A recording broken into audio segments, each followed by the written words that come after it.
Hello, I'm Stephen Matchett from Campus Morning Mail, and this is Expert Opinion, where we ask people who know what's going on in education and training, what's going on. Expert Opinion is brought to you by Twig Marketing, Australia's original higher ed marketing consultancy. Got a brand issue or a message that isn't getting out? Talk to Tim Winkler, tim@twigmarketing.com. And thanks to producer Amanda Johnson from Twig, who makes Expert Opinion happen. The Australian Academy of Technological Sciences and Engineering has a major new policy paper out this morning. It's on STEM education solutions to digital skills shortages. The timing could not be better. We're recording on budget morning, but whatever the Treasurer announces tonight, it is a fair bet that there'll be more talk about skills than how to create a skilled workforce. Shazia Sadiq joins us this morning to talk about the Academy's ideas on how to do just that. Professor Sadiq is a data scientist at the University of Queensland with research interests including database and conceptual management. Good morning, Professor. Thanks for sparing the time. Nice to talk to you, Stephen. The report makes 4 recommendations on promoting STEM careers and lifelong learning, but there are 2 specifics that especially interest me. One is for evidence-based approaches to STEM program development. The other is on creating a national skills vocabulary and a taxonomy to support it, and presumably so there are common meanings of what specific skills are and where they will fit. Considering the taxonomy, even with work already out there by the National Skills Commission for one, I imagine getting universal terms might be way harder than it sounds, Professor. Yes. No, thank you for asking this question. Actually, the education report out from ETSI is covering 5 key areas. So it is mathematics and agriculture, engineering, entrepreneurial skills, and digital skills. And my particular interest and area of expertise is around digital skills. So I'll try and contextualize some of the discussion we're going to have within the digital and digital futures sector. So with regards to the taxonomy question, if you would indulge me, let me take you back a few years. You would have remembered around the year 2000, there was the talk about the Y2K bug. You remember that? There was lots and lots of programming effort going on because of a 2-digit difference with a date field, and there were predictions of Armageddon. Of course, that didn't happen, but what we did see is we saw a generation of bad programmers, and that came at the back of a huge demand in the field. Stephen, fast forward that to, let's say, 2013, 2014, a strange new term called big data was emerging at that time. And with that, we saw the emergence of a multidiscipline of data science.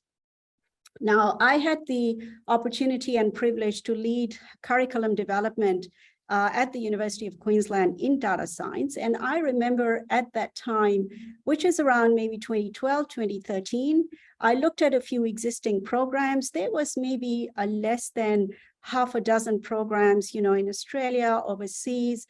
Colombia had a really good program. UniSA was coming up with that. In a span of just 2 years or even less, by the time we got our program up, there were hundreds of programs all over the world. And again, that was very much demand driven. So the data science programs, can be anything which is primarily focused on, let's say, machine learning and, advanced algorithms, to the other side of the spectrum, which could be data governance and data strategy. So one is not necessarily good or bad, but we just see that there is a whole spectrum of expectations and of skills that come out when there is a huge demand for a particular area. So the taxonomy question comes at the back of such developments that we have seen previously. So it's very important for us to get a shared understanding of what skills and what roles and competencies we are referring to when we talk about a particular area. Yeah, but it is an enormous challenge. I mean, does anybody in the world actually have a common language that we could just pinch? Look, there's lots of experts and there's lots of organizations that have attempted to do this historically and continue to support that activity. There is an organization called Shazia, which is Skills Framework for the Information Age. It's about 20 years or so old, and they do fantastic recommendations. They update their documentation. It's just that the area, and I'm going to continue to focus on digital skills. It's a very fast growing, fast changing area. So some of these frameworks, they somewhat carry the burden of legacy terminology, and that terminology is constantly evolving. Another organization that I can think of is ACM, so the Association of Computing Machinery. So back in 1947, when the very first computer was coming into mainstream, it's been established. It has an established legacy of doing computing curricula, and every few years it is updated. So there are many sources. We don't start from scratch over there. But we would really love to see Australia lead the way in doing a deliberate and considered effort towards a recognition of the diversity of roles in the whole digital arena, and for us to be able to somehow associate that with the skills that are needed to fill those roles. MicroCredentials, I mean, it remains a wild, wild west on what MicroCredentials actually mean, and yet even before you get to the questions of terminology. So MicroCredentials, I guess, relatively new, but I'm a big fan of MicroCredentials. When I am standing in front of my classrooms, and we have got a huge demand for courses in computer science and in data science. Artificial intelligence is also very, very popular. So we've got huge classes. And with the size of those classes comes a huge diversity of the students that sit in those classrooms. So in my data science class, I could have, statisticians, mathematicians, heaps and heaps of engineers sitting over there. There are computer scientists in that as well. And the current structures, and this is not just Australia, globally, our courses are typically, in a semester, which could be anything from 10 to 15 weeks. And that is too big. That is almost too big to cater for the diversity of the students and the backgrounds and the expectations that they bring to their career development. So we have to break it up. We have to break it up so these students can mix and match based on what their aspirations are and what their backgrounds are, and we can get them out sooner. So I'm a huge fan. Yes. So we need a common lingua franca, or a common currency, as it were, so that people understand what they've got, what it translates to, and and what's another term for what they've done. Absolutely. I mean, a good colleague of mine who comes from a psychology background told me about this phenomena called the illusion of explanatory depth, right? So anything from knowing or being familiar with buzzwords to actually being able to develop those algorithms and to interpret them in a meaningful way, there is a huge spectrum of skills that is needed, and for us to be able to navigate that spectrum so that we can upskill, reskill, cross-skill our workforce in this very fast changing world, I think we've got to get that vocabulary right. Yeah, as the report says, it is upskilling, reskilling, transferring skills across sectors. Yes, and digital in particular, you know, it's a sector in its own right, but it's also a hugely enabling role that digital plays. So it's for all, it's for medical research, it's for energy transition, it's for future of agriculture, you know, and engineering as well. So yeah, in that sense, you know, it has got a multiplier effect. And I would like to unpack that whole upskilling conversation that we are having, Stephen. You know, upskilling to me is somebody coming up and doing more of what they have done before. So if it's an electrical engineer, when they are upskilling, they're learning more about electrical engineering. What we see, and what I see in my data science classes, for example, is that there is a lot of reskilling happening. So people are changing careers. It could be somebody coming in, let's say, from chemical engineering or with a, you know, statistics background, and they want to reskill and become a data scientist, right? But there is also this thing called cross-skilling, where people want to stay in their own domain. So it could be you know, a radiologist or a chemical engineer. They want to stay in their own domain, but they recognize that they need additional skills, particularly around, you know, understanding how to use data more effectively.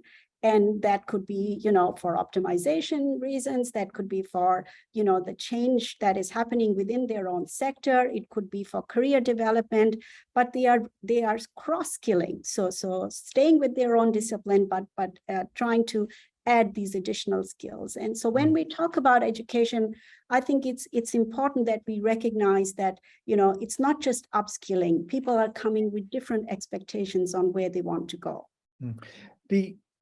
Last week before, Google announced a whole bunch of new short courses that it will curate and running in partnership with industry. It builds on what's already on offer. There is a parallel universe developing out there. It's long been there with industry developing their own things, but it is growing and expanding.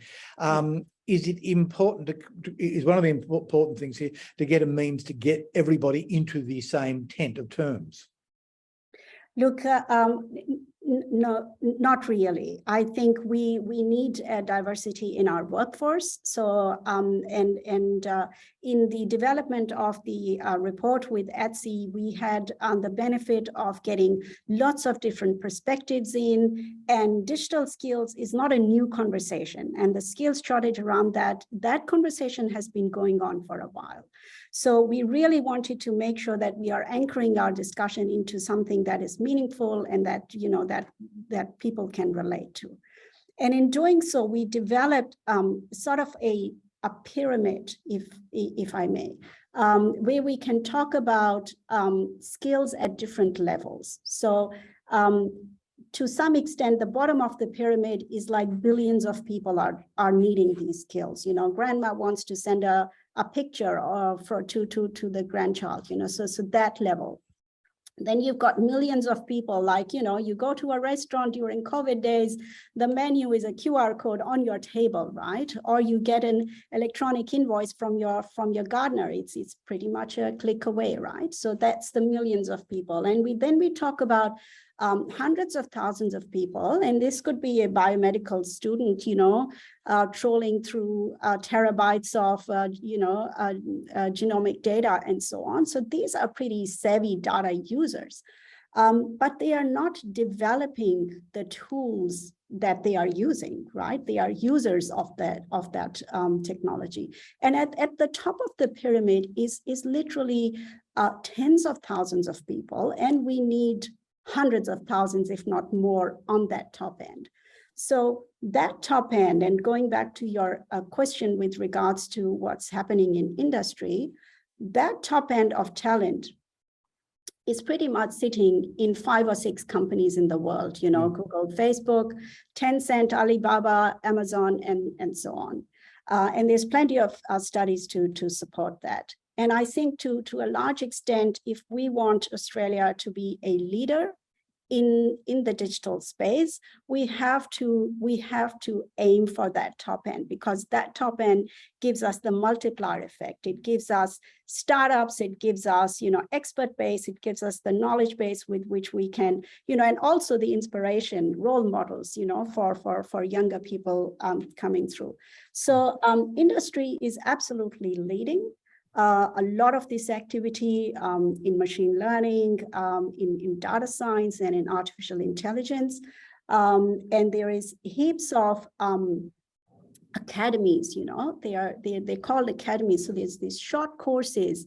Industry certification is not new, but there's this new type of an entity which this influential industry is rolling out. They're doing short courses. Of course, they have got commercial interest, which is to further the use of the technology that they're, for example, AWS or Keras library, or PyTorch from Facebook and so on. And then there is the MOOC side of things as well, which is Coursera and Udacity, and even the research sector, higher education sector has contributed to developing these online courses. So we put all of this together, and the one thing that I see particularly missing is credentialing and a trust in those credentials, right? So there's a difference between learning how to code on a Tuesday afternoon versus doing a 4-year software engineering degree. And I think that role of credentialing and the role of government in defining, in establishing frameworks around the quality frameworks, I think that is what we are trying to present in this report. But in the report, all 4 of your core recommendations see a driving role for the federal government. Yes. So indeed, and not just for the federal government. I think it's also for industry leaders and peak bodies. So a lot of the recommendations do speak to them. And it is fantastic to see movement in Australia. There's a few organizations. There's the Digital Skills Organization, the Australian Industry Group. There's a new association called the Tech Council of Australia. Yep. They are all speaking to the skills shortage. They are setting aspirational goals. They are sharing their understanding and raising awareness. And I think that goes hand in hand with the higher education sector, the industry sector, and the government. The Australian Skills, the Noonan review of the Australian Skills Qualification Framework came out, 2.5, nearly 3 years ago now. And the then government endorsed all its recommendations. And since then, absolutely nothing has happened. The challenge with the federal government is to create the impetus to drive it.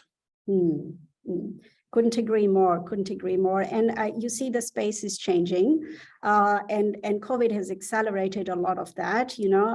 People are questioning or challenging, where they are, where they want to be, the Great Resignation, and so on. And so MicroCredentials have also come into the picture. And so we definitely need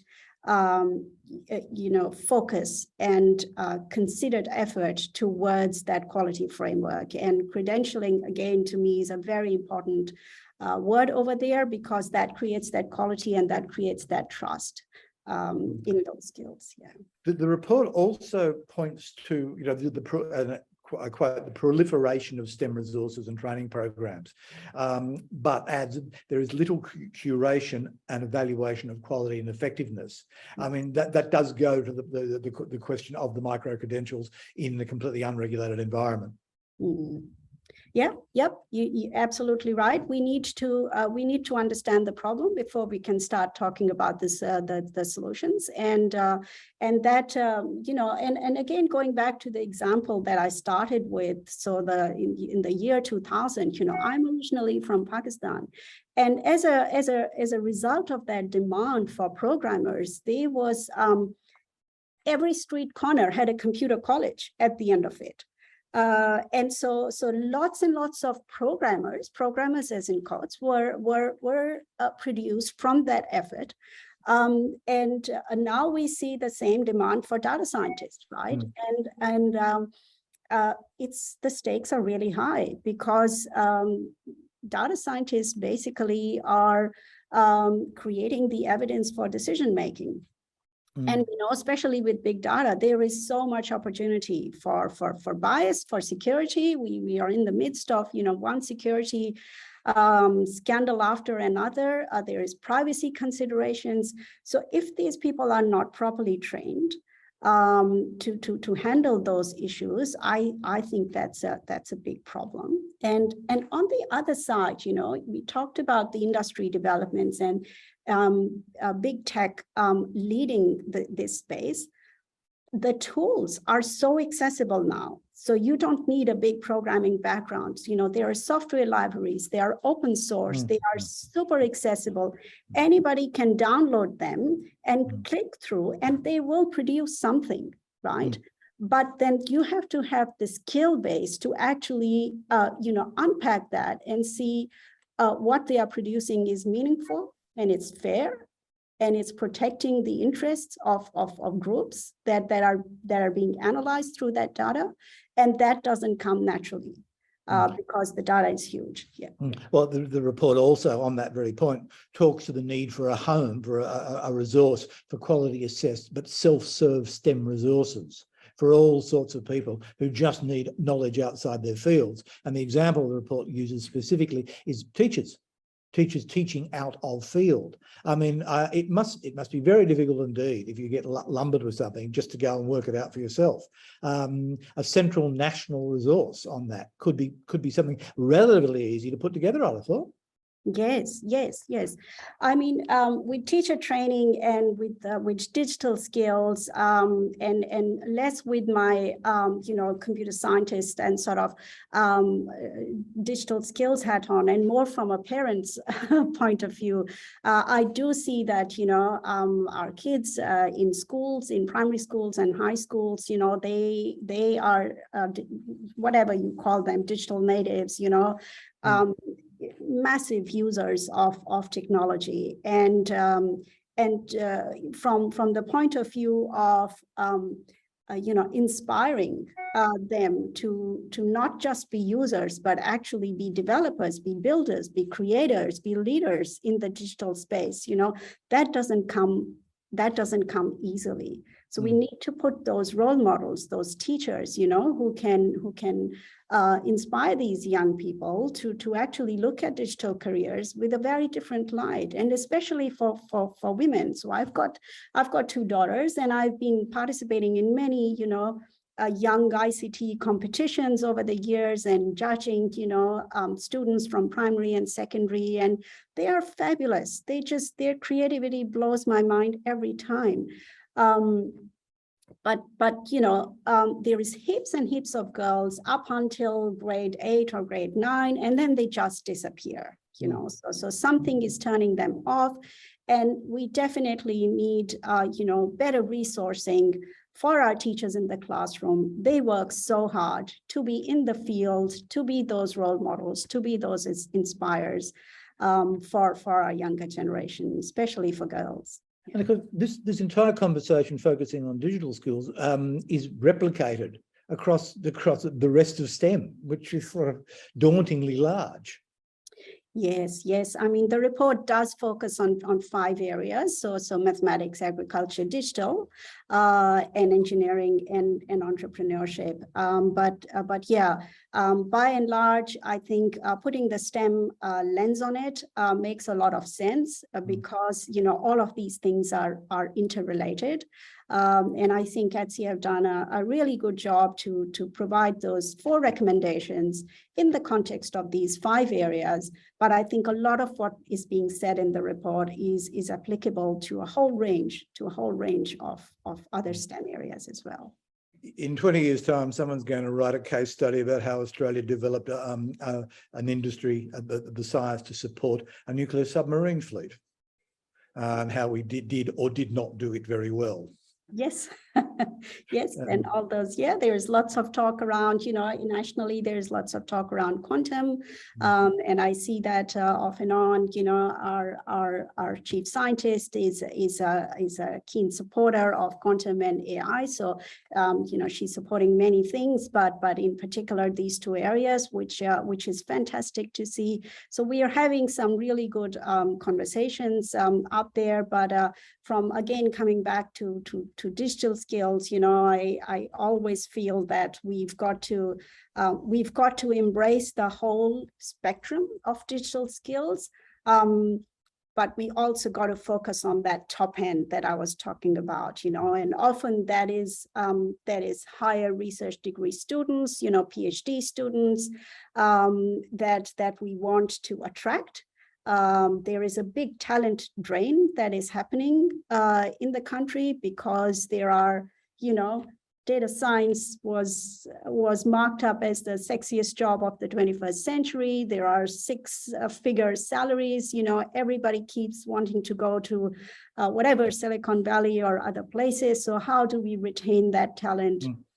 The top of the top, the cream of the nation, and PhD scholarships, below poverty line doesn't help over there. So we really need to celebrate that talent and attract them if we want to create that effect. Yes. It seems to me what the report has done has provided the basics of an intellectual infrastructure for a whole bunch of debates to occur across a whole different industries, and actually provided some ways to move things along. Yes. Yes. I think the 4 recommendations make a lot of sense. We need to get a shared understanding around what we mean with competencies for different roles. It has to be evidence-based. Like you said, it's like a smorgasbord. It's a buffet of offerings all over the place. We need to make those offerings fit for purpose. And it's not about easy or hard, high or low. It's just we need a diversity of skills, and we need to know which sort of educational offerings can support which sort of skills. There needs to be that inspiration, that raising of the profile of STEM careers, that's those role models we talked about, and certainly there has to be a mindset of lifelong learning. So these are because it's a fast-changing field, and all of STEM is fast-changing. So that lifelong learning mindset is a very important thing to inject very early on in the educational careers. The report from the Academy of Technological Sciences and Engineering is out this morning. There's a link to it in CMM. Professor Sadiq, thank you for sparing the time. I know you're busy. You've got Academy business today, but thank you very much for sparing the time. I hope you come back and talk to us some more. This is Stephen Matchett from Campus Morning Mail, and we're out.